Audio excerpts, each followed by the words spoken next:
একটা কথা তোমাদের সাথে শেয়ার করছি আজকে। আচ্ছা, তোমাদের কাছে স্বাধীনতা মানে কি?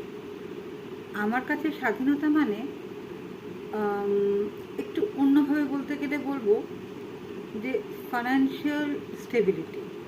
অর্থাৎ আজও আমাদের ভারতীয় সমাজে দেখা যাবে মেনলি যে মানুষটা অর্থনৈতিকভাবে স্বাধীন, সেলফ ডিপেন্ডেন্ট, তার কথার দাম সর্বত্রই।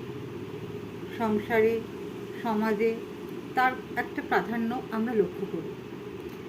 তুমি তোমার আশেপাশে সংসারে দেখবে বা বাড়িতেই দেখবে যে মানুষটা সবচেয়ে বেশি আয় করে তার ডিসিশনের একটা গুরুত্ব সবাই দেয়।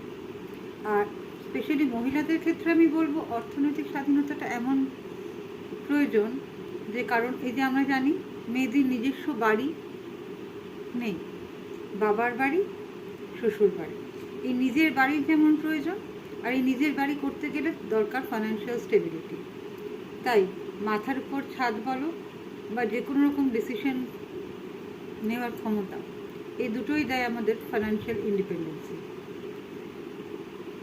স্বাধীনতা মানে স্বেচ্ছাচারিতা নয়, স্বাধীনতা মানে ফেমিনিজম নয়, স্বাধীনতা মানে জেন্ডার ইকুয়ালিটির মধ্যে দিয়ে পুরুষ নারী উভয় অর্থনৈতিকভাবে সচ্ছল হওয়া। তোমাদের কি মনে হয় আমি ভুল বললাম?